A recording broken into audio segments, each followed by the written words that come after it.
Bonsoir à toutes et à tous, c'est Alain Gesfer et bienvenue pour ce débrief de la défaite de Valenciennes face à Bordeaux. Première question, vous en avez l'habitude, c'est la tradition. Est-ce que vous m'entendez et est-ce que vous m'entendez bien? Et j'en profite pendant que quelqu'un marque dans le chat pour vous rappeler que c'était une émission communautaire, donc n'hésitez pas à poser vos questions si jamais il y a des sujets que vous souhaitez aborder, ce genre de choses. Ah, Rampeur qui me confirme que on m'entend bien et qu'il y a une couronne à côté de son pseudo, donc ça me fait plaisir.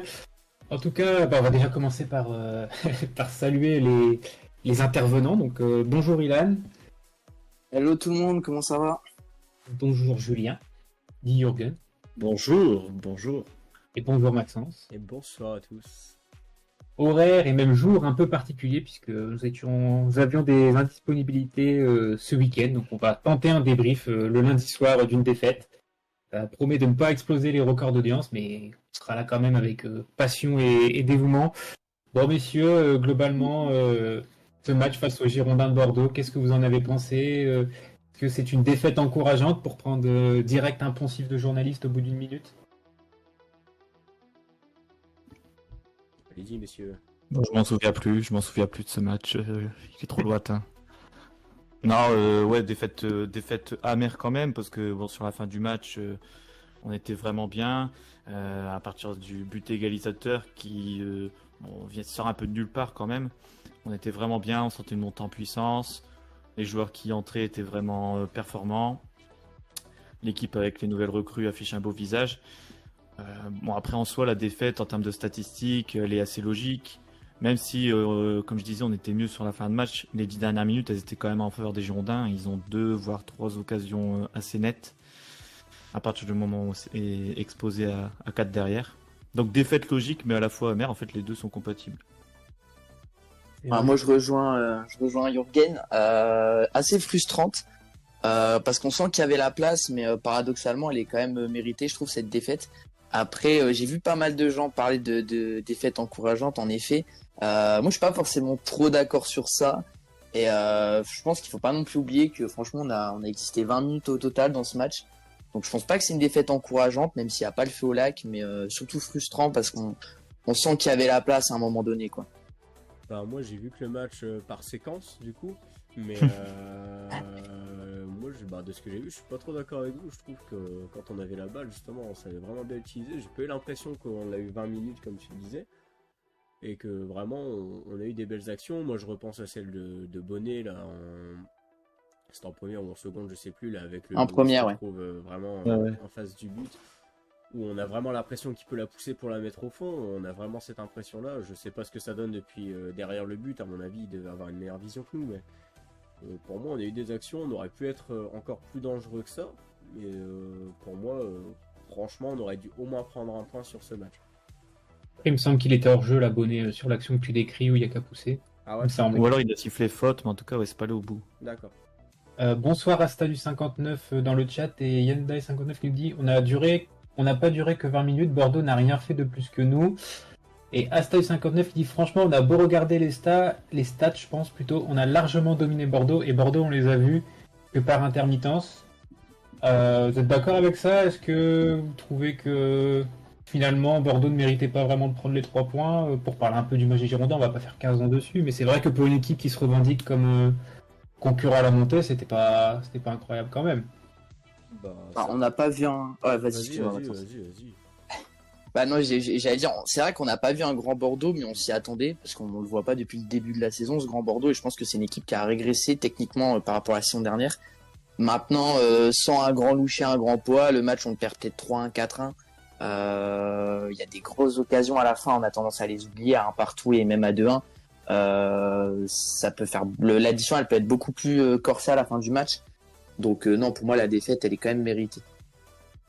Pour moi, la défaite, elle est pas tellement méritée. Oui, on a eu le droit à un grand loucher, comme d'habitude, qui a eu le droit à son ovation par le COP, faut le dire. Mais c'est difficile de dire que la défaite est méritée sur ce match, je trouve, parce que pour moi, c'est notre meilleur match de la saison. Parce que Bordeaux, c'est certainement l'équipe qui a pas tellement changé au dernier mercato. En tout cas, ils se sont pas trop fait dépouiller par rapport à une équipe qui joue encore en Ligue 1 il y a 2 ans. Ils ont vraiment une équipe super sympathique et au final, ils arrivent juste pas à proposer le jeu qu'ils voudraient proposer. Ça, c'est clair. Mais je trouve qu'on a vraiment pas été si mauvais que ça dans ce match.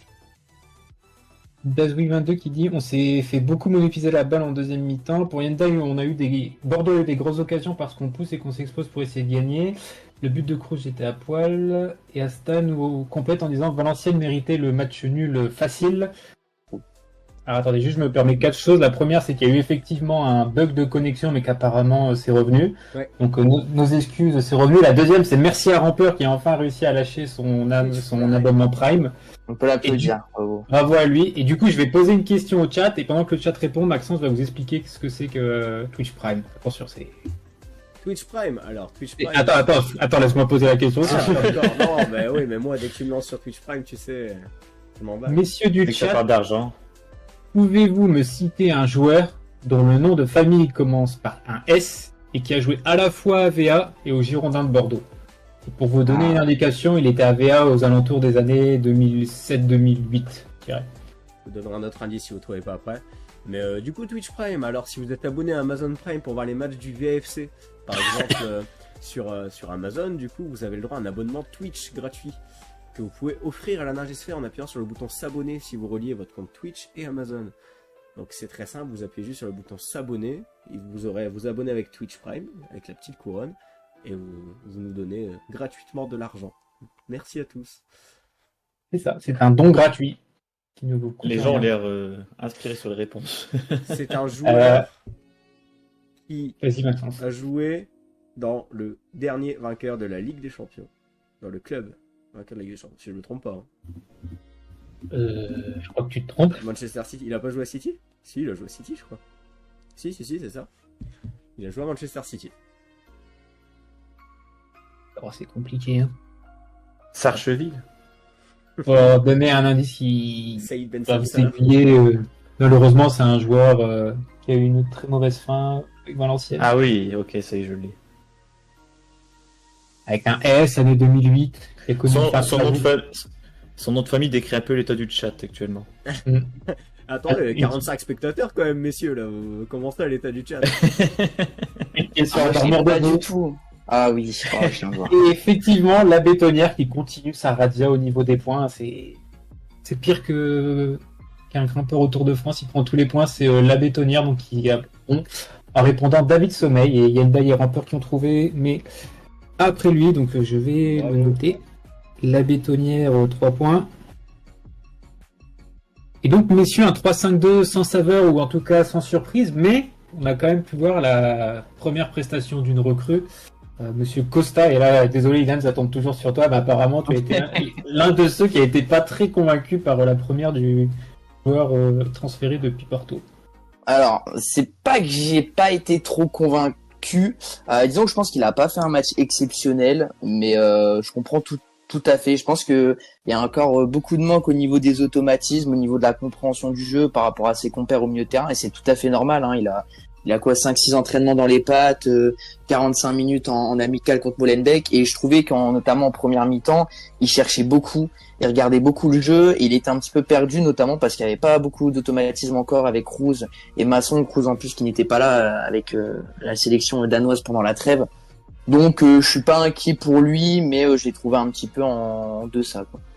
Mais on sent que techniquement sur 2-3 passes, Maxence parlait notamment de la passe pour Bonnet en première mi-temps, on sent que ouais, techniquement ça va pas mettre beaucoup de temps, je pense, à monter en régime. Mais c'est ça en fait, c'est un joueur qui a pas forcément été flamboyant sur le premier match, mais tu ressens quand même ses qualités Ouais. dans sa manière de jouer, dans la manière de se placer ou d'haranguer ses partenaires. Moi, c'est un joueur que je considère comme un leader alors qu'il vient d'arriver il y a une semaine.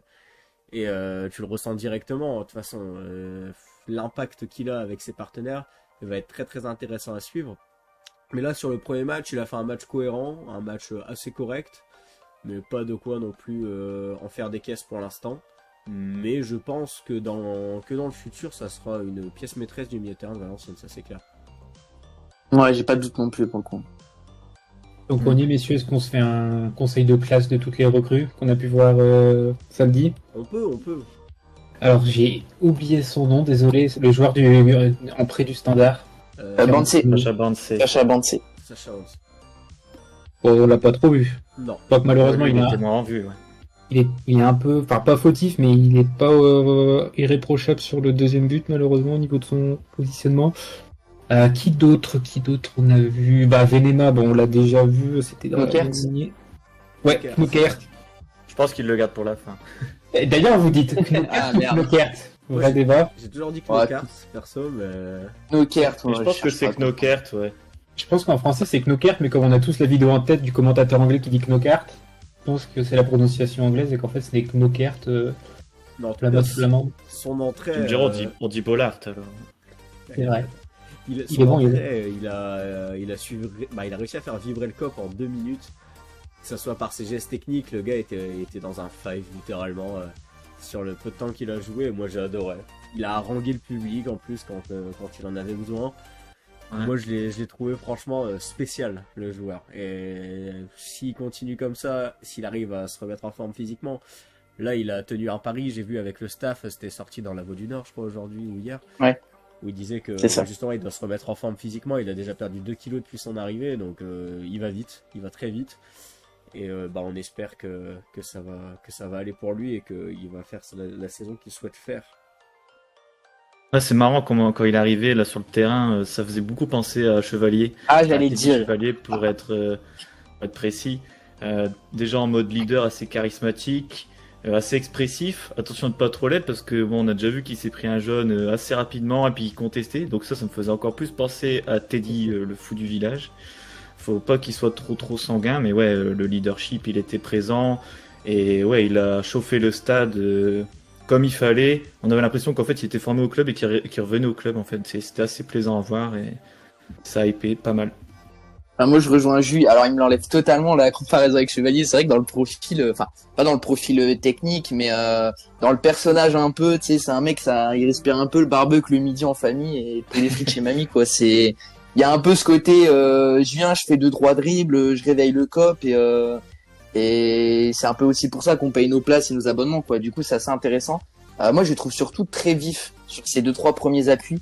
Un petit peu à la Fekir par moment. Oui. Maintenant, en termes de conditions physiques, ouais, c'est vrai que je pense que sur plus que 20 minutes, face à une défense qui est pas forcément fatiguée, comme quand tu rentres en fin de match, ça pourrait être plus compliqué que sa condition physique.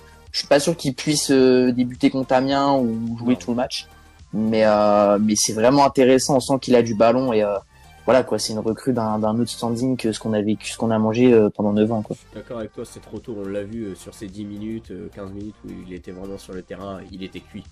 Du côté Ouais, du c'est club, ça, vous ouais. voyez, il en pouvait plus. Genre, il a été vraiment impressionnant sur sa technicité, sur sa vivacité dans ses dribbles, mais il est pas encore. Et c'est pour ça qu'avec le recul, j'en veux un petit peu moins à Maciel pour en revenir au débat sur le système A5. C'est vrai que quand tu vois ça, au bout de 20 minutes, il est cramé. Ce qui peut se comprendre, hein, tu te dis, bon, ok, il y a peut-être des éléments de réponse au système A5. Et puis même sur le portugais, là, Bruno Costa, même lui, en Ouais, conférence ouais. de presse, Maciel a dit qu'il était pas prêt pour jouer 90 minutes. Donc ouais, c'est vrai qu'on a un effectif encore, même après une trêve de 2 semaines, avec pas mal de joueurs qui n'ont pas du tout 90 minutes dans les jambes. Et je pense que Knockaert, s'il avait un quart d'heure ce samedi, je pense qu'il n'aura pas 90 minutes samedi prochain. Effectivement. Ouais, je suis d'accord. Je vois que ça réagit beaucoup dans le chat, donc ça fait plaisir. N'hésitez pas à continuer de donner votre avis. Là, je vais rattraper un peu. Alors, Yendai qui dit Costa, il est dans ce rôle, il organise le jeu. Ça se voit que c'est un joueur avec une bonne vision, une bonne qualité de passe. Pour Asta, Costa est très bon. Les passes, je les ai trouvées super et il organise très bien le jeu, je trouve. Avec plus d'automatisme, ça va être formidable. Pour Charles, Costa n'était pas étincelant, mais je l'ai trouvé bon. Des passes très précises, un très bon placement.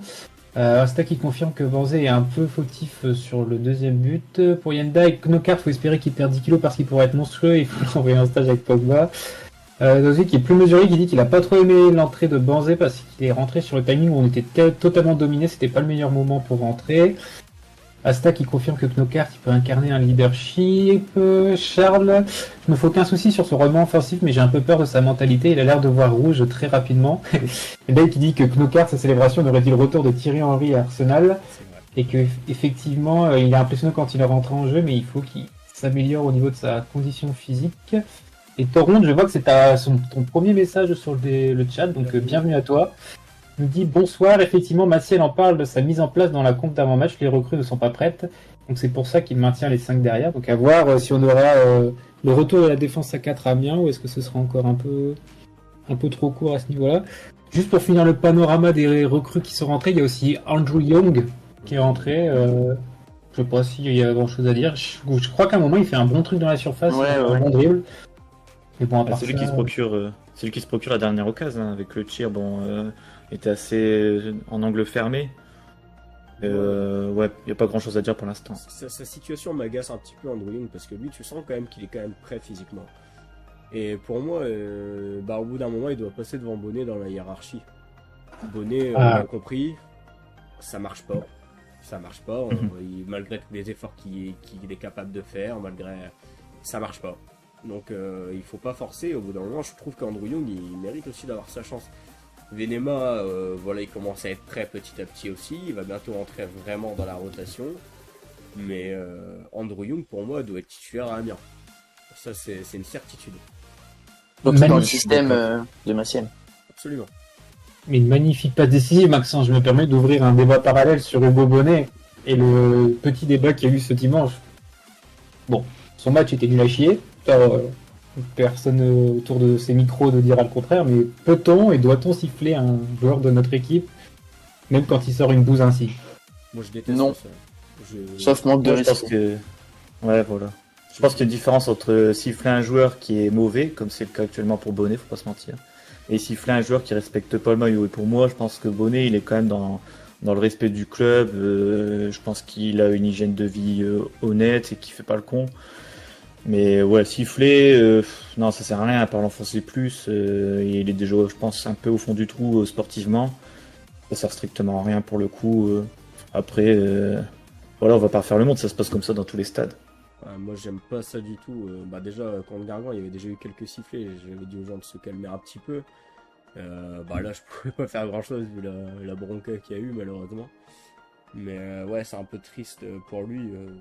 Oui, il fait pas les performances qu'on attend de lui, forcément, mais au bout d'un moment, c'est pas lui qui choisit d'être sur le terrain, et quand lui, il sait que là, actuellement, ça va pas, c'est à Maciel aussi de prendre des décisions aussi à propos de son attaque. Hein.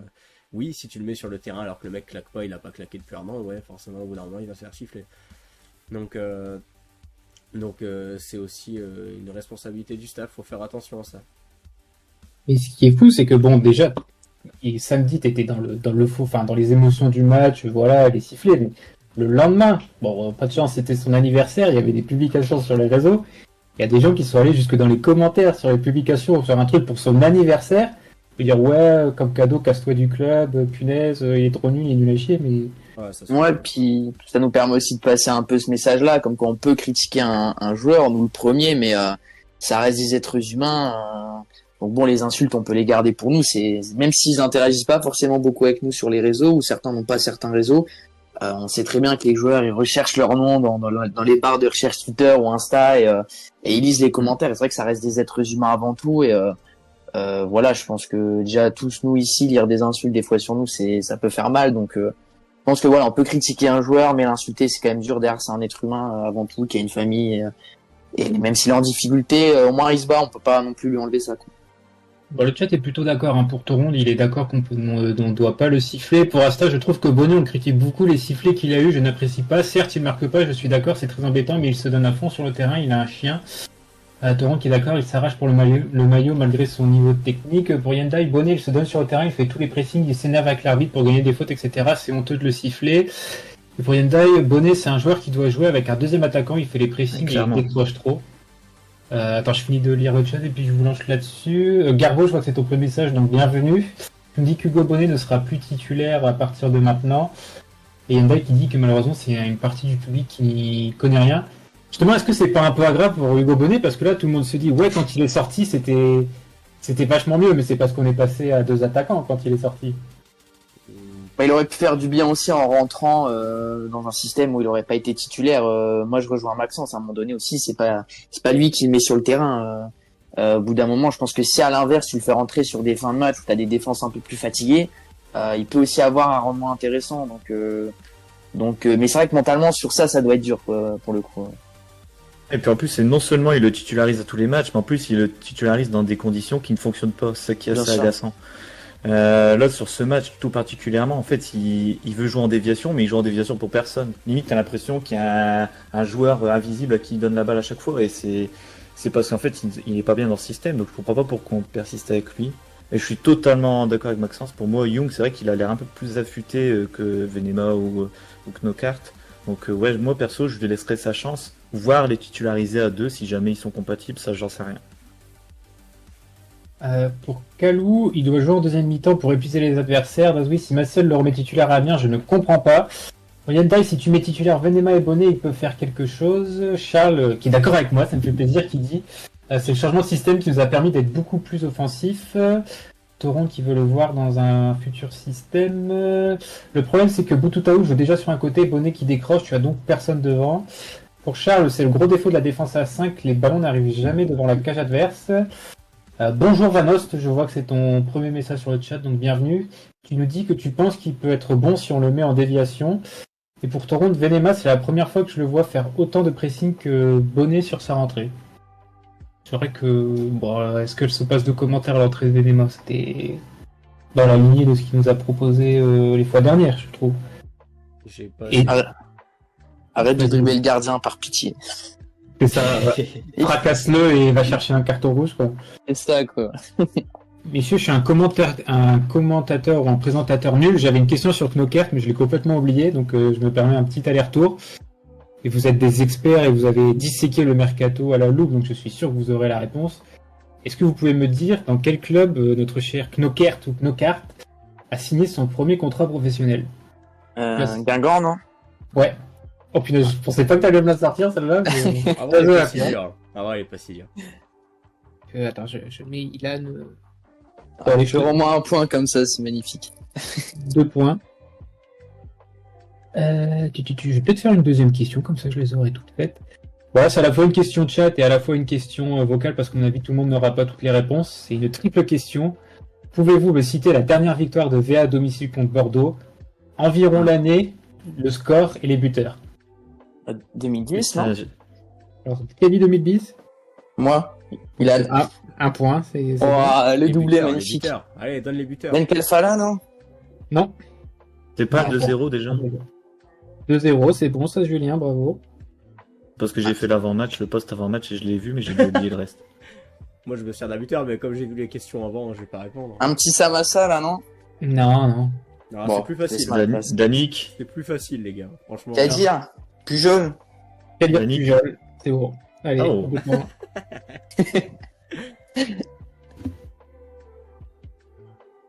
Bravo. Bravo à toi. L'expulsion de Jorge Maciel, parce que je me suis quand même pris quelques notes. J'ai plus de points que le RC Lens cette saison. Oh, oh, Oh. oh, facile, ça. Oh. On dit ça alors qu'on est 19ème de Ligue 2. Et on n'a jamais joué la Ligue des Champions de notre vie.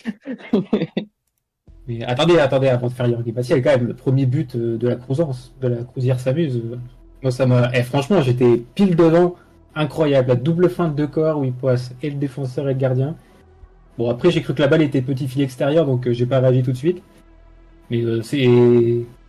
On est content pour lui, quoi. C'est la confirmation pour le génie danois. Moi, je suis fou. et puis il amoureux. était franchement pas évident ce but. Hein. Franchement pas évident. Il y a deux joueurs sur la ligne, il y a un tout petit espace sur lequel le mettre. Franchement, là, il a fait parler sa technique. Ouais. Ah, franchement, il y a plus d'un mec qui aurait balancé une mine sur le gardien, et pour le coup, en dehors de toute analyse technique, je trouve que le QI foot d'aller chercher ces deux feintes là pour mettre Barbet dans le vent pardon, et finir, je trouve que c'est assez fort. Mais l'aisance technique qu'il faut avoir pour faire ce double contact dans la surface pour passer. Franchement, moi je suis fou amoureux de ce joueur. Hein. Je le trouve génial. Pareil. Je le trouve génial. C'est super agréable d'avoir un joueur technique comme ça au milieu de terrain. Franchement, c'est top. Et, j'espère qu'on continuera dans les mercatos avec des joueurs qui nous font vibrer comme ça. Parce que franchement, c'est top. En plus, c'est le football, quoi, parce qu'il y a 90% des joueurs, au premier chassé ou au deuxième chassé, se serait écroulé, il aurait pris un péno, quoi. Non, lui, il a continué jusqu'au bout. Il y va au courage avec sa technique et il est capable d'éliminer deux adversaires, le gardien. Moi, je suis fou de ce joueur. Rampeur qui veut carrément demander la nationalité danoise dans le chat. Il a raison. Pour Yevdak, Cruz très très beau pour l'instant, ça match très bien avec Masson. Cruz il est incroyable pour Dazui. Il a de l'élégance dans son jeu pour Charles. Cruz, Costa, Masson avec plus de tordus ensemble, ça peut être génial. Et Valost qui nous lance sur un débat long terme. Est-ce que l'on doit avoir peur pour la saison? Ça, je vous jette la feuille, messieurs. Avez-vous peur pour la saison? Non. Les deux.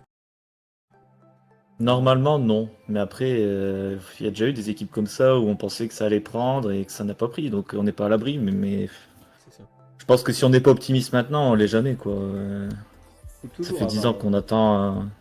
Ça a l'air d'être construit de façon hyper pro. Donc si ça marche pas cette année, ce serait un peu comme ça au Southampton. C'est que le club était dans une trop mauvaise dynamique sur moyen terme pour se maintenir. Mais sinon, ouais, on va quand même être confiant. Faut toujours avoir une petite Ouais. peur ou une petite appréhension parce que déjà tu as beaucoup de mal à prendre des points. On était prévenu que ça allait prendre du temps, là-dessus il n'y a pas de souci. Mais tu peux quand même avoir cette petite peur de la descente, même si je suis pas trop. Si on redescend, on va remonter assez facilement, je pense. Même si le national, on sait que c'est un beau biais, mais on descendra pas. Et, on a des joueurs super intéressants, un mercato qui est fait vraiment proprement et intelligemment. Donc non, je suis quand même assez confiant sur la suite de la saison. Footballistiquement, c'est agréable. Donc rien à dire. Maintenant, il faut que ça prenne. C'est le plus dur. Mais ça commence déjà à bien prendre. Pas inquiet, moi je pense sur le court terme, un petit peu dans le sens où je serais pas étonné qu'on soit relégable à la trêve ou que ça mette encore plus de temps à se lancer. Mais je pense qu'on peut faire une deuxième partie de saison, en plus avec le mercato hivernal et les recrues qui seront, les recrues estivales, pardon, qui seront bien adaptées physiquement. Et je pense que derrière ça va aller mieux. Ouais, et puis le calendrier était sale aussi.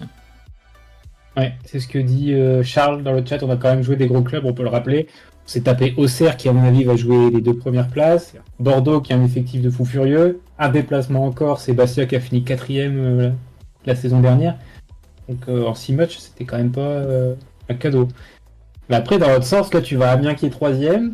Donc c'est compliqué. Et après, tu reçois Concarneau avec la peur, quoi. Mais après, le calendrier, enfin le classement, il est hyper resserré, hein. Quand tu regardes les résultats de ce week-end, tous ceux qui étaient premiers ont perdu des points, sauf à la rigueur Amiens et Laval, mais sinon le reste, le classement est hyper resserré, hein. Je crois que c'est ce que Maciel disait, d'où l'absence d'inquiétude.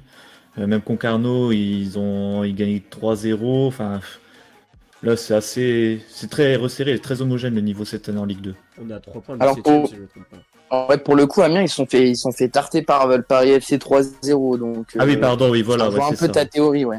Et le Paris FC, c'est quand même très compliqué en ce début de saison, un petit peu comme nous. Donc, on peut avoir d'espoir contre Amiens. Et oui, le calendrier, il est assez anecdotique. Surtout qu'Amiens, c'est pas forcément un club qui bosse très bien. Ça rappelle un peu les années Sgeg en interne. Donc, je pense qu'ils sont surtout sur un bon début de saison, comme on sait le faire d'habitude, mais ça va pas tenir. Et dès qu'il dit on s'est quand même sauvé avec Guézoui il y a quelques années, donc là ça va le faire. Gazoui dit je pense que la Ligue 2 est de plus en plus serrée avec les années et qui nous pose une nouvelle question long terme. Est-ce que vous pensez qu'il y aura un vrai mercato d'hiver du côté de Sport République cette année? Ça dépend de ta place au de ta place en championnat en première partie de saison et si les joueurs ont convaincu ou non, tout simplement.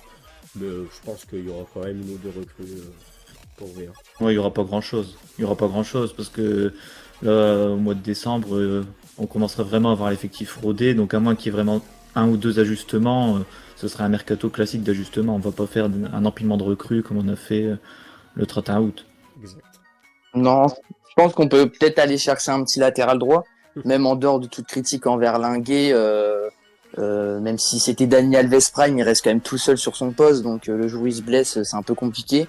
Et j'avais pas trop confiance en Cufo piston pendant 90 minutes, donc ouais, peut-être un petit latéral droit quand même. Mais si on est en difficulté devant, ils sont peut-être pas à l'abri de faire un neuf ou un petit peu comme avec Garbage l'année dernière, sans parler de lui. Qui ça? Fredo. Vas-y. Non, c'était une blague avec Fredo le Barbare, mais du coup là c'est un peu gênant. Continue. Quoi qu'il ait dit, ça dépend de la position la trêve. Salut Alexis, il complète en disant si tu es 18ème, oui ça va recruter et dégager certains joueurs. Seyrine, premier message dans le chat, bienvenue à toi. Puis je vois que tu as une couronne à côté de ton pseudo. Donc si jamais Attends, on a tu une veux lâcher- communauté du lundi là. si jamais tu veux lâcher ton abonnement Twitch Prime, n'hésite pas, Seyrine, ce serait apprécié. Donc il nous dit, je ne sais pas si vous avez déjà abordé ce sujet, mais où voyez-vous VA à quelle position cette saison? Attendez, je finis de lire le chat et je vous lance là-dessus. Il y en a qui disent en tout cas je suis content de ne plus voir certains joueurs comme Hamash ou Boudra. Pour Charles, encore une fois, je préfère commencer très mal et évoluer dans le bon sens plutôt que de faire comme l'année dernière, commencer très fort et serrer les fesses. En fin de saison, Linguet, il était meilleur que dernièrement contre Bordeaux ou c'est que moi? Et salut Pablito Escobar. Je sais pas. Prenez la question qui vous arrange. À quelle place Valenciennes va-t-il finir ou est-ce que vous avez trouvé Linguet meilleur contre Bordeaux? Bon, Je vous laisse choisir. déjà la position, je pense. On va commencer dans l'ordre. Moi, je pense Ouais. qu'on va finir autour de la 10e place, à peu près. Dixième Ouais, à place. peu près pareil. À peu près. Ouais, à peu près. C'est difficile à dire, mais à peu près. 8e parce que je suis super croyant. Et pour Linguet, du coup, Pour la sans game, commentaire. Question suivante. un peu mieux quand même que Non, mais d'habitude. c'est ouais. Un peu mieux, ouais. un peu mieux On part que de loin. c'est- après. Ouais, C'était pas si mal. Après, ouais, niveau offensif, Faut qu'il- les centres, tu sais déjà que ça donnera rien, quoi. Ouais, c'est ça aussi le problème. Ouais. Au moment, il a fait un centre, mais au final, c'est tombé sur Wundenberg. Je me suis dit, ah bah lui aussi va faire un mauvais centre. Donc... D'ailleurs, je crois que Lucas Wunderberg a la passe décisive parce que le but vient d'une longue touche, d'un ballon qui cafouille dans la surface et c'est le dernier Alors. Valenciennois. J'ai regardé, mais je crois pas parce que c'est un Bordelais qui la touche de mémoire. Oh. Ouais, tant pis. La propagande tombe à l'eau. Mais Linguet, d'ailleurs, j'ai remarqué un truc sur la rentrée de Knokert. C'est que plus les minutes passent, en vrai, premier degré, hein, plus j'ai l'impression qu'ils ne veulent plus jouer sur lui en phase offensive. Ils ne veulent plus lui donner le ballon. Et moi, j'étais dans le COP, du coup, à la deuxième mi-temps, j'avais Linguet devant moi toute la deuxième. Et vraiment, sans me foutre de sa gueule, je trouve que j'ai l'impression qu'en phase offensive, ils veulent plus jouer sur lui. Quitte à s'enfermer, à tenter 2-3 dribbles et perdre la balle derrière. Mais j'ai un peu l'impression de ça. En vrai, Linguet, c'est quand même meilleur que Wundenberg. Hein. Je suis désolé, pour l'instant. Wundenberg, il est très effacé. Et puis, même balle au pied, il est pas super à l'aise, quoi. Hein. C'est compliqué. Après, c'est ce qu'on attendait de lui. Hein. Vraiment, on n'attendait pas Wundenberg pour centrer. On nous avait clairement dit qu'il était là pour compenser un latéral droit qui était plutôt offensif. Linguet manque beaucoup. Et au final, c'est quelqu'un qui reste beaucoup derrière. Quand il monte, voilà, on sait que ça va pas être terrible, mais on a été averti depuis le début. Messieurs, si je peux me permettre une dernière question vraiment journalistique et philosophique. Est-ce que globalement, on a quand même l'impression que Valenciennes ne sait pas gérer ses temps forts? Et je veux Oui. pas mettre. Ah bah vas-y, parce que je voulais pas mettre la réponse dans la question, mais je te laisse développer du coup. Ouais, je sais qu'on en a parlé un peu, on était un peu d'accord. Ouais, je trouve qu'on sait pas du tout gérer nos temps forts. Je suis pas sûr qu'on gère très bien nos temps faibles non plus, mais moi, ce qui m'a un peu étonné quand on égalise, c'est que j'ai l'impression que dans la tête de certains, on menait 4-0, quoi. C'est-à-dire que Knokert, j'adore l'entrée, mais il se met à tenter des dribbles un peu farfelus dans ta moitié de terrain, alors qu'il y a pas besoin. L'action où Poa, il mange le 9 adverse, je crois que c'est vers la 80e. Linguet fait même pas le repli, il revient en marchant. Donc ouais, j'ai l'impression mentalement, on sait pas gérer nos temps forts en fait, je trouve. On s'enflamme un peu pour rien, quoi. C'est un peu ce qui nous était arrivé à Bastia aussi, je sais pas si vous vous souvenez, à 1-0 pour les Corses, on a une grosse phase, puis après on craque totalement, et là, parce que Bordeaux, certes, ils ne gagnent que 2-1, mais ils ont quand même 3 occasions franches dans les 10 dernières minutes. Est-ce que c'est le passage à 4 ou le fait qu'on se soit trop découvert pour aller chercher la gagne et que nos cartes a peut-être un peu trop chauffé tout le monde? Je ne sais pas. En tout cas, on verra aussi la défense à 4 si elle est reproduite, enfin si elle est produite à Amiens, si ça se confirme ou pas. Pour Yanda, elle est où l'époque des centres de Mater avec la petite feinte de frappe derrière la jambe d'appui? Elle nous manque. Hein. Bass s'est entraîné 2 ou 3 fois avec l'équipe, j'imagine que c'est pour ça que Maciel ne l'a pas retenu. Knokert, il veut clairement nous montrer qu'il est bon techniquement, mais il a un peu trop surjoué. Ouais, attention à pas être trop individuel. Non, mais c'était pour chauffer un peu les gens, chauffer le public, se chauffer de lui-même aussi, je pense. Et c'est de souvenirs, j'ai vu quelques matchs avec Knokert à l'époque, c'est pas forcément un joueur qui est individuel, il a les capacités de faire des choses individuellement, c'est clair. Il a une super frappe, on l'a vu, une vivacité technique assez folle. Mais c'est quelqu'un qui est capable de donner le ballon là-dessus, il n'y a aucun souci. Je pense qu'il a juste besoin de se remettre en jambe. Ouais, puis à sa décharge, il jouait aussi devant sa famille. De ce que je sais aussi que c'est pas un contexte trop facile parce que de mémoire, le transfert AVA, ça lui permet de vivre à nouveau avec son fils, et je crois qu'il avait pas trop eu à sa charge pendant quelques mois avec, du coup, vu qu'il jouait notamment en Angleterre, donc il y avait aussi cette motivation-là supplémentaire, je pense. Messieurs, le chrono tourne, on va malheureusement entrer dans le temps additionnel, donc je vous propose d'aborder les rubriques de fin. Allez. Premièrement, le conseil de classe. Donc Maxence, je suis au regret de te dire que tu as 0 points, puisque tu avais pronostiqué une victoire 3-1 des Girondins de Bordeaux. Non, de VA, j'avais dit. De VA, pardon. Donc 0 points. Larry, qui marque 1 point, puisqu'il avait pronostiqué une victoire de Bordeaux. Et toutes nos félicitations à Julien, qui marque 3 points, puisqu'il avait pronostiqué une victoire 2-1 des Girondins de Bordeaux. J'avoue, j'étais heureux sur le deuxième but. Non, je rigole. Donc messieurs, question pour le déplacement à Amiens, le derby des Hauts-de-France. On salue monsieur Xavier Bertrand s'il nous écoute. Quel est votre pronostic pour ce derby des Hauts-de-France? Un partout. Un partout. Victoire 3-0 du VFC. Oh, Ça me plaît, ça. Quand le vainqueur du dernier pronostic un 3-0 pour le prochain match. Non, je pense qu'on va les claquer. Pour moi, ça sera 1-0 pour VA. 1-0 pour VA.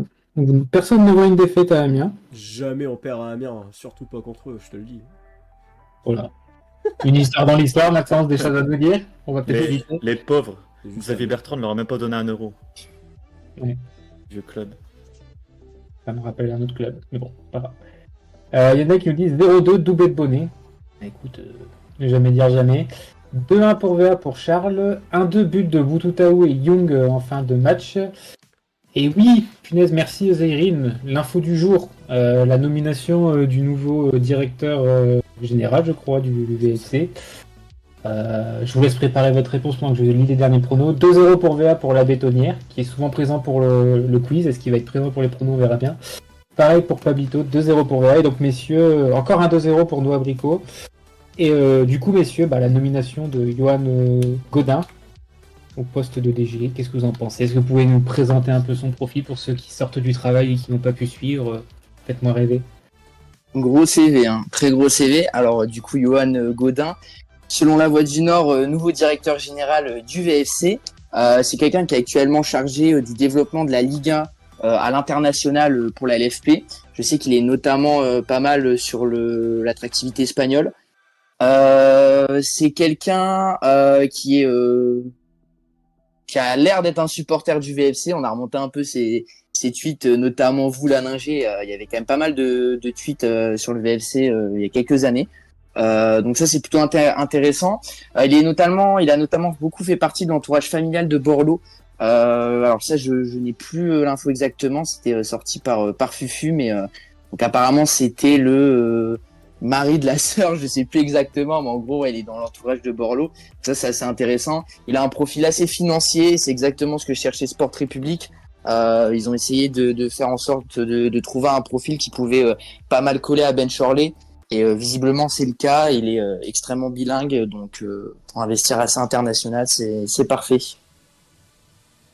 Messieurs, quelque chose à rajouter à cette présentation exhaustive et qualitative? Ouais, il a tout dit, quoi, quasiment. Non, en fait, il y a tous les critères pour être content, déjà, de base. C'est un gars qui a l'air influent, avec un gros CV, et qui va travailler avec un certain attachement vis-à-vis du club. Parce que là, vu son Twitter, il a l'air clairement d'être un vrai supporter de VA, pour le coup. C'est pas quelqu'un qui fait semblant. Et en plus, le mec est suffisamment passionné pour pas avoir travaillé auprès de VA pendant l'Ers Dieck, donc c'est que du bonheur. Est-ce que quelqu'un ici se sent rapidement de répondre à Noah et d'expliquer ce que c'est en gros le rôle d'un directeur général dans un club? Ouais, en gros, c'est celui qui gère un peu tous les dossiers du club, que ce soit en interne, voilà. En fait, c'est un petit peu un rôle de président, mais 2.0, on va dire, du club. C'est ce Dieck sans aller dans le vestiaire en disant ça cote d'un. Alors je peux me tromper, mais je pense que en caricaturant beaucoup et en rétrécissant très beaucoup, en gros c'est le directeur de l'administratif, quoi, tous les services qui sont billetterie, intendance, communication, etc. Ben Charley, lui, il va gérer l'équipe et le sportif, et lui, il va gérer les salariés, quoi, les salariés du club. Donc c'est un peu, ouais, c'est ça, c'est le directeur de l'administratif, on va dire. Et il y en a qui, oui, gestion du budget, des grandes décisions. Malgré les résultats, ça fait du bien comment ça bouge au VFC en ce moment. C'est vrai, messieurs, on peut peut-être conclure là-dessus que on a pris qu'un point sur 9 au stade du Hainaut, mais paradoxalement, on vit peut-être une des meilleures ambiances depuis des années. Ah ouais. Moi, j'ai envie Que, de dire. bah, L'ambiance ouais, l'ambiance après le but était incroyable, hein. L'ambiance après le but, franchement, ça rappelait des bonnes heures. Je veux pas dire non plus de Nagesser, mais ça rappelait ouais, des moments de la saison où on était cinquième sous Guégan. Ça faisait vraiment des. On avait l'impression de jouer un match en jeu en fait. Et ça manquait clairement sur ces dernières années. Donc ouais, même des personnes extérieures au AVA m'ont dit que c'était pas mal, donc ça fait plaisir. Moi, j'ai beaucoup aimé notamment la réaction en après-match du COP qui a vraiment ovationné les joueurs et j'ai vu que les joueurs avaient l'air quand même surpris dans le bon sens. En fait, ils s'attendaient pas, je pense, à être ovationnés, applaudis malgré la défaite. Donc ça, c'est une très bonne réaction de la part du COP à souligner. Et comme ça, on peut en profiter pour remercier l'excellent capo DNV dans le chat, Maxence avec nous. N'hésitez pas à l'applaudir avec des emojis. Et puis ça n'a pas été dit, mais les drapeaux, c'était, je trouve, une bonne idée quand même. Les Ouais, drapeaux en super, avant-match, ouais. ça donnait l'impression qu'il se passait quelque chose. C'était pas genre un terrain vide. Il y avait quelque chose. C'était une petite animation sympa. Moi, ce que j'ai à relever sur ce match en termes de tribune, déjà, c'est que j'ai jamais vu autant de sourires au stade. Franchement, j'ai jamais vu autant de gens heureux d'être AVA pour voir un match de foot. Parce que pendant 9 ans, on en a vu des gens tirer la gueule. Hein. Franchement, on peut le dire. Et je les comprends. Mais là, j'ai vu des gens, mais grands sourires, vraiment, qui étaient là. Tu sentais qu'ils étaient là pour passer un bon moment. Et je pense que ça a été le cas malgré la défaite. Et après, ce que j'ai adoré, moi, au niveau de l'ambiance, c'est qu'il y a beaucoup de gens qui se sont lancés un petit peu à l'anglaise pendant le match. C'est-à-dire que ça descendait de la tribune, ça venait pas forcément des capots ou des gens qui ont l'habitude de lancer les chants. Et ça venait d'un peu partout dans la tribune et ça obligeait tout le monde à suivre. Et c'est ça aussi qui fait qu'il y a une grosse ambiance. C'est que dès qu'un chant se lance du haut du COP, bah forcément le haut du COP reprend, mais le bas aussi. Et du coup, il y a une ambiance qui part et ça devient électrique et c'était très agréable. Et il y avait un vrai retour de la suite. Derrière les buts, hein. Ouais, voilà, ouais. Derrière les buts, tu sentais que ça avait envie de participer. C'était encore timide, mais il y avait une envie de s'impliquer dedans. Moi, ça m'a Ouais, rappelé le match contre Clermont, il y a du coup sous Sgeg, ce dont faisait référence Jus. T'as l'impression qu'il y avait encore les rosters en Leclerc en fait et que ça amenait un petit peu tout le stade avec. Oui, clairement, il y avait un bon retour au niveau de la Leclerc. Il y en a qui me disent, il y a une hype autour de VA, il y a des gens qu'on ne voyait plus qui reviennent au stade, qui veut aborder aussi l'animation derrière le COP en avant le match à la mi-temps. Alors je vous avoue que je suis passé totalement à côté, je sais pas si des gens l'ont vu ici. Bah, avant le match... Ouais, c'était triste. Ah ouais, tu trouves? Moi j'ai trouvé qu'à la mi-temps, ça avait de la gueule. Hein. J'étais à la Ah, la mi-temps. Alors, attends, pour moi, j'ai pas vu la mi-temps. Moi, j'ai vu surtout l'avant-match. Et t'avais un DJ et une dame qui jouait du cerceau. Donc, j'avoue qu'avant le match, c'était... Bah, ça rappelait un peu les années de Gag. Mais après, j'ai pas vu à la mi-temps. Donc j'aimais bien le je te crois. DJ perso, mais je trouve que oui, le reste c'était un petit peu kitsch. Mais à la mi-temps, t'avais un show pyrotechnique et tout, c'était assez impressionnant. Ouais, ok, autant pour moi. C'était assez impressionnant, je voyais ça depuis la buvette, je savais pas où j'étais, j'ai l'impression d'être arrivé à Las Vegas. Et non, c'était plutôt sympathique quand même, on va pas se plaindre, un petit peu d'animation. Moi je suis pas forcément fan des shows à l'américaine, mais là on n'y était pas, là on était encore dans un show assez classique derrière la tribune, c'était sympa.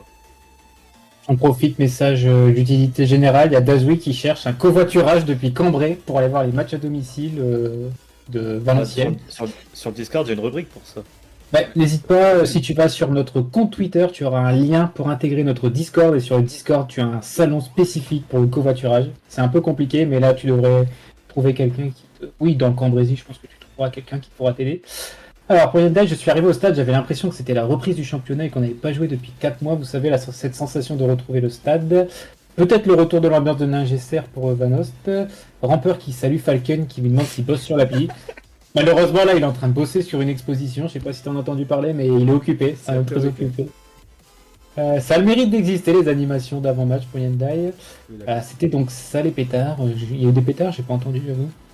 Ça a pété un petit peu partout, une petite animation pyrotechnique derrière, ouais, il y a des petits piou-piou.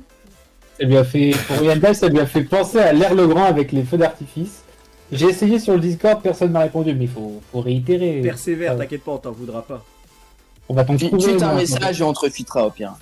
On va t'en trouver un cambrésien. Le site n'était pas en construction. Bon, alors j'ai essayé d'aller sur la boutique aujourd'hui et c'était marqué site en construction. Donc, la Ouais, boutique, c'est le cas depuis quelques jours là. Donc, ça Depuis au moins une semaine déjà. Charles qui nous dit j'aime beaucoup vos débriefs. Est-ce que vous comptez faire des matchs, des lives plus souvent, comme avant match par exemple? Il a une autoroute, là, je te laisse faire la publicité de l'émission. Là. Attends, j'avale ma nuggets. Ok, c'est bon. Tu l'as pris au dépourvu, là, c'était pas prévu. Totalement. Non, bah du coup, si vous voulez un petit peu plus de live, n'hésitez pas à passer sur la radio libre, une semaine sur deux, le jeudi de 21h à 22h30, même si l'horaire va évoluer un peu, mais en tout cas, on sera présent jeudi. Donc si vous aimez bien la connexion un peu Team BFC, n'hésitez pas, je suis présent avec mon sociétaire, souvent Maxence. Et puis bah dès que vous voulez passer, vous passez sur Twitter en space du coup. Là jeudi on va évoquer les thématiques sur défense à 4 vs défense à 5, sur Johan Godin pardon. On a du mal à passer la nuggets là. Godot. C'est pas le même job, ça. Et le dernier débat, il est c'est un petit débrief sur du coup les recrues, un petit peu une petite rétrospective des premières rentrées notamment contre Bordeaux. Je te laisse répondre à Yenda. Il te demande pourquoi on fait pas le live 1 heure après le match. Alors, il y a plusieurs raisons à ça. À l'époque, on le faisait genre. Par finir ma nugget, salut. On le faisait genre pendant 1 heure et 1 heure et demie après. Mais le problème, c'est que nous, ça nous fait un stress déjà pour rentrer, pour être à l'heure, pour tout préparer. Ouais, c'est pas ça la première raison. Oui, mais attends, laisse-moi citer toutes les raisons. Espèce de gros mytho. Laisse-moi citer toutes les raisons. Déjà, c'est un peu la galère. Et faut tout préparer le matos et tout. Il faut que tout le monde soit là. Il nous faut aussi, salut Camille, je vois que t'es là. Il faut aussi, on prépare donc miniatures, etc. À l'époque, on le faisait sur YouTube.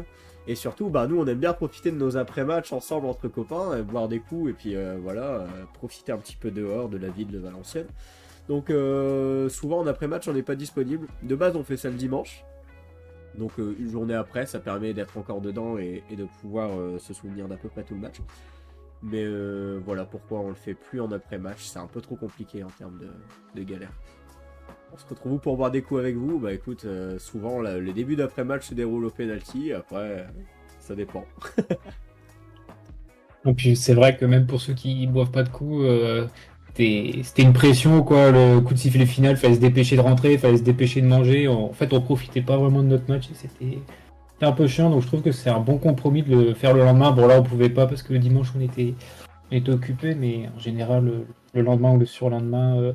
Ça se passe bien et je pense aux nuggets de Dylan et je me rends compte qu'il est 18h50 et que j'avais promis de faire que 45 minutes, donc je m'en excuse.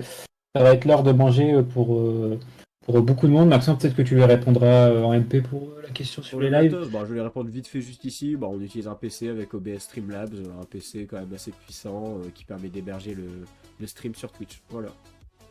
En tout cas, merci à vous tous. On a fait les pronos. Ah oui, pardon, j'ai dit. Ça va, Julien. Merci à toutes et à tous dans le chat. Je vous avoue que je suis très agréablement surpris de l'audience pour un lundi soir, pour une défaite en plus. J'avoue qu'une défaite 3 jours après, j'avais un peu peur, mais on est dans nos moyennes d'audience, donc ça fait plaisir. Merci pour... On fait plus que la voix des sports, ils sont 7. Oh. Julien. En tout cas, merci pour votre présence, vos questions, vos participations dans le chat. Merci à vous trois, Julien, Maxence et Ilan, pour vos commentaires éclairants. On se retrouve donc dimanche pour le débrief du déplacement Amiens. D'ailleurs, pour ceux qui comptent faire le déplacement, si vous ne l'avez pas vu, il y a des consignes assez restrictives, donc renseignez-vous pour ne pas avoir de mauvaises surprises. Surtout si vous... Vas-y, très rapide. Alors, pour les bus, c'est complet, il reste 2 places chez les MV, donc si vous voulez... venir avec nous, il faut aller très vite. Il reste 2 places. Sinon, pour se rendre à Amiens, il faut aller directement vous renseigner en boutique du club et vous renseigner pour acheter une contre-marque qui vous permettra d'y aller en voiture. Voilà, donc des consignes restrictives, faites pas de bêtises, sinon ça pourrait vous retomber dessus. Et profitez de votre match, profitez bien de ce derby des Hauts-de-France. Et puis bon appétit pour ceux qui vont manger ou qui sont en train de manger. Je sais pas qui a fait tomber quelque chose chez lui, mais force à lui. Et en tout cas, bonne soirée et puis on se retrouve dimanche pour le débrief du match à Amiens. Bonne soirée.